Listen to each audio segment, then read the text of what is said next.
uretse ko twari twasabye yuko utu dupapuro twobikwa data birashobora gushika tugatakara, ariko turafise ikitazokogwa mbaye ndabivuga imbere y'igihe, si yugururwa ryandikwa.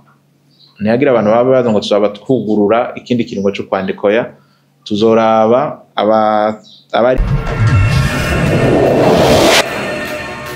Malengo Business niyo mizero y'abarundi bose bakeneye kugura ibikoresho byose bikoresha umuyaga nkuba. Wifuza ama ordinateur, ama écran plat, ama television agezweho n'ibindi nk'amakinga, projecteur, ama bafle, ama tapi, eka n'ibindi mukenera byose mu buzima bwanyu busanzwe bwa misi yose. Cyangwa mukeneye umufundi y'ibinuje iyo bakorera ivyononekaye muhira iwanyu. Byose twakure kuri 68 tuba tubikire. Malengo Business niwo muco wize ku barundi bose. Nkuko muvyibuka kuva ku igenekerezo rya 22 gushika ku rya 31 Gitugutu umwaka wa 2024, umugwiseni waratunganije igikorwa cyandikwa ry'abarundi bakwije ibisabwa n'amategeko kugira ngo bazokwitaba amatora ategekanijwe muri uno mwaka wa 2025.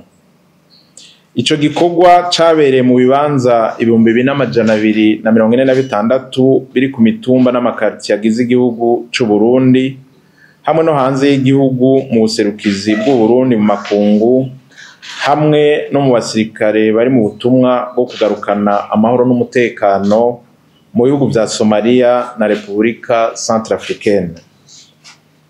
Umugwiseni uboneyeho akaryo keza ko gukeza abarundi ingene bitavye ico gikorwa citeka. Urakengurukiye kandi abakozi bakoze ico gikorwa kumwete, ubupfasoni n'ubwitonzi baranguranye uwo murimo igihugu cari cabashinze. Turakengurukiye kandi indorerezi zari zasavye kandi zikaronswa impusha zo gukurikirana ico gikorwa, babikora mu bwitonzi no mu bwigenge ntangere. Turabakengurukiye cyane namwe bw'abamenyesha makuru ukuntu mwitanze kugira ngo ico gikorwa kigende neza. Bashinga ntahe bapfasoni, kuva ku igenekerezo rya 3 Kigarama umwaka wa 2024 gushika ku igenekerezo rya 31 Kigarama umwaka wa 2024, harabaye ukwandikwa mu buryo bwa none ivyatorokanijwe biranga abazotora bose bakwije ibisabwa n'amategeko, kimwe bita mu Gifaransa saisie informatique. Kuno munsi rero twabahamagaye kugira ngo tubamenyeshe ibijanye n'imanikwa n'isuzumwa ry'intonde fata kibanza z'abazokwitaba amatora yo mu mwaka wa 2025. Intonde mfata kibanza z'abazokwitaba amatora zizomanikwa mu bibanza vyabereyemwo iyandikwa ry'abazotora mu matora yo mu 2025, ari navyo biheza bikitwa ibibanza vyo kumanikwamwo intonde. Abarundi biyandikishije ngo bazotore nibo bazosuzuma izo ntonde.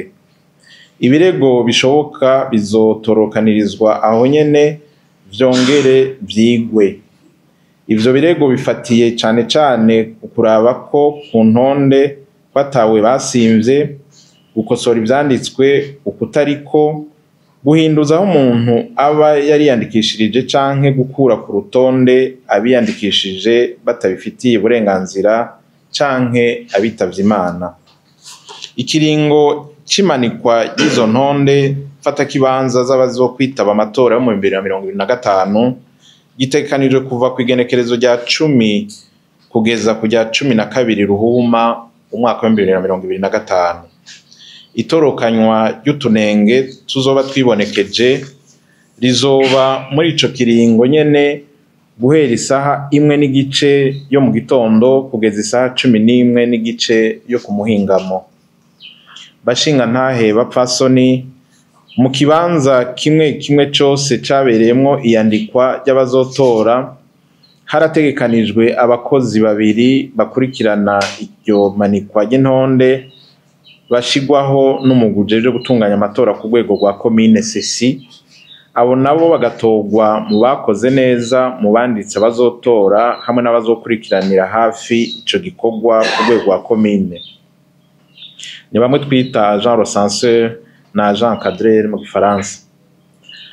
abo banditsi ni nabo bazokwegeranya utunenge tuzoba twibonekeje kuri izo ntonde fata kibanza bafashijwe n'abagize umugwi ujejwe amatora mu ikomine Sesi hamwe n'umuhetsi w'ikomine mu mugwi ujejwe gutunganya amatora ku rwego rw'intara CEPI umwe twita mu gifaransa CEPI encadreur. Mu kibanza cyose kizomanikwamo izo ntonde mfata kibanza hazoba hariho intonde zibiri.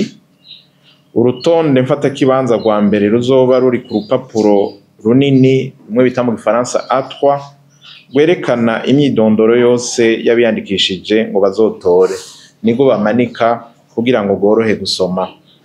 Urutonde rugira kabiri n'urutonde rusa n'ubwo rwa mbere mugabo ruzoba ruri ku rupapuro rusanzwe bita A3 mu gifaransa, urupapuro rutoye inkuru ruzofasha abo bakozi bazoba bashizweho n'umugwi Sesi mu gutororokanya utunenge tuzoba twashikirijwe no kwandika mu bikoresho byabigenewe. Izo ntonde mfata kibanza n'amazina y'abazotora uko ari zibiri zitondekwa hakurikijwe urukurikirane rw'indome bimwe bita mu gifaransa alphabet, kandi zibwirizwa kuba ziriko inomero kugira bene gihugu ntibazojuragirike mu gusuzuma imyidondoro yabo. Bashinga ntahe bapfasoni, ibikoresho bizokoreshwa mu kwegeranya utunenge tuzokwibonekeza mu ntonde mfata kibanza kuri buri kibanza cose nibi bikurikira: hazoba hari ifishe z'abasimbwe batibonye ku rutonde mu gifaransa bayita fiche pour omission. Hazoba hari ifishe z'abimyidondoro yabo irimwo amakosa, fiche pour correction.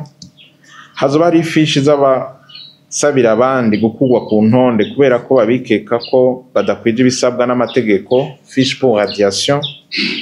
Hazoba hari ifishe z'ababona ko iryo kugwa ku ntonde ryaba canke bariya ribarenganya, ico bita mu gifaransa fiche d'opposition contre un recours en radiation. Habe n'ifishi z'abasaba guhindurirwa ibibanza bazotoreramwo, fiche pour transfert. Hamwe rero n'ifishi zerekana ibiharuro vyegeranijwe ku munsi arico twita fiche statistique. Bashinga ntahe bapfasoni, inyuma y'igikorwa cyo kumanika intonde mfata kibanza no kwegeranya utunenge twibonekeje kuri izo ntonde, hazoca haba ibikorwa bikurikira: guharura ibirego byatorokanijwe hakoreshejwe ifishi yo gutorokanya ibiharuro vyegeranijwe ku munsi, fiche pour statistique.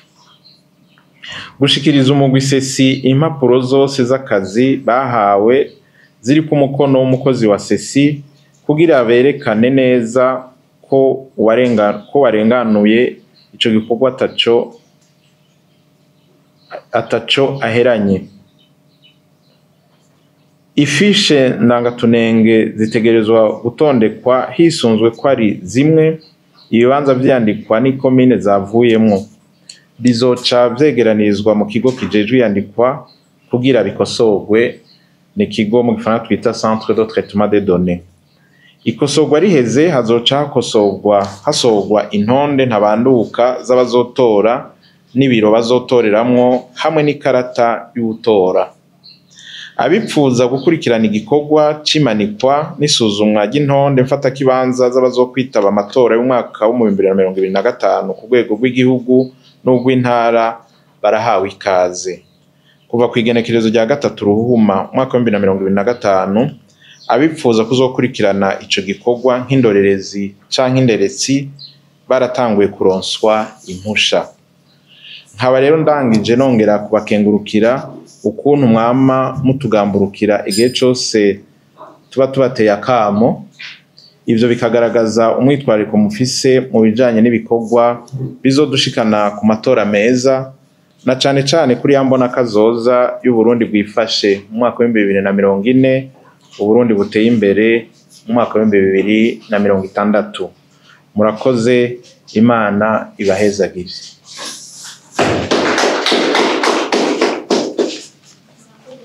Mbega iminsi 3 ntiyo bari mike, ahubwo ni myinshi. Ni myinshi, nico gituma twiyumviye iminsi 3 utashoboye kugenda ku munsi wa mbere nawe no kuwa kabiri no kuwa gatatu, kuko ni imanikwa rizobera ruguru mu mitumba. Umuntu yava ku mutumba aja kuraba yandikishirije, twe twibaza yuko iminsi 3 ikwiye, kandi turetse n'ivy'iminsi burya umunsi wose ujana n'uburyo, uko iminsi rero iba myinshi niko n'uburyo buba bwinshi. Twebwe aho tugeze amaso twarabigeze turabigeranura, turabona ko ishaka ririmwo iminsi 3 ikwiye. Ikindi naco nico gituma twasabye abamenyesha makuru baze babitangaze.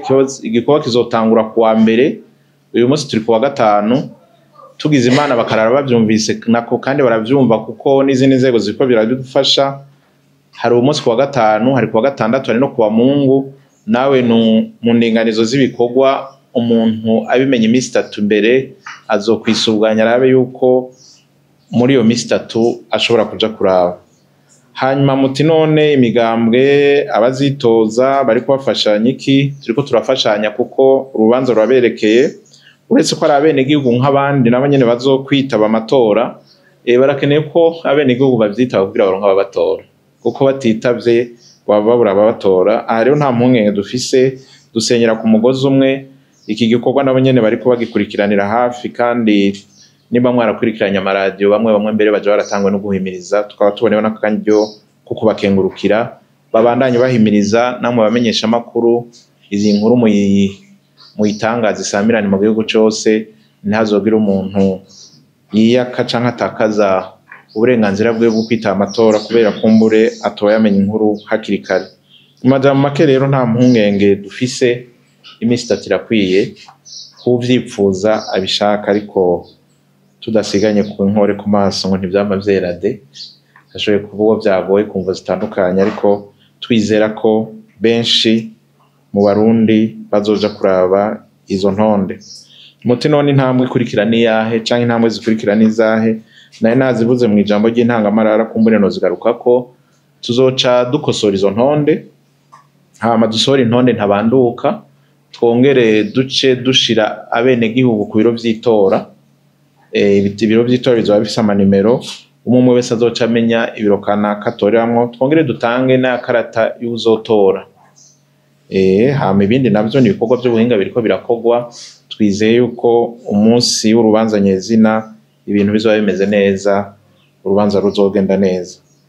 Uretse ko twari twasavye yuko utu dupapuro twobikwa hadata birashobora gushika tugatakara, ariko turafise ubundi buryo bwo kuraba ivyari byose ku rutonde azoba ariko rero azoba afise nakaranga muntu canke urupapuro rwari rwatumye amwandika. Twibaza yuko bitazoba bitakaye burundu, umuntu azomutora. Vyohava bigorana mu gihe ataka resepise yoba gifise kamutakaranye akongera akaba atari no ku rutonde. Aho ndumva ariho vyoshobora kugorana, ariko twibaza yuko bitazoshika. Bishitse naho tuzoraba inyishu ibereye, dufise ivyemeza koko ko yari yarandikishije ko naho atakaza ka resepise. Turafise amaregistre, turafise n'ama carnet d'attestation yari yandikishije koko. Tuzoronka umwanya wo kuraba ko yari yandikishije. Ikitazokogwa mbaye ndabivuga imbere y'igihe, si yugururwa ryandikwa. Ntiyagira abantu baba baza ngo tuzaba twugurura ikindi kiringo cyo kwandikoya. Tuzoraba abari biyandikishije ko banditswe ko, kuko bene ibikorwa iyo utavyugaye ushobora kubandanya gutegura urubanza. Rero uwo tuba twatakaranye twibaza ko afise amahirwe menshi, sinohita amahirwe 100%, ariko ni 100%, kuko turafise uburyo bwo gusuzuma ko yari yandikishije. Ashoboye kuzoba ari kuri urwo rutonde, kizoba cikoze. Yataye akaresepise ntaba ari ku rutonde, tuzoraba muri ya maregistre dufise ko yoba arimwo nuko atarimwo. Mugo urumva azoca bivuga, tuzobiraba. Azovuga ko atisanze ko kandi yari yandikishije, azoduha izina muri ya maregistre dusanganywe. Tuzoraba ko ariko dusanze ariko azora amatavya y'amasoro, tuzoheza tumwandike.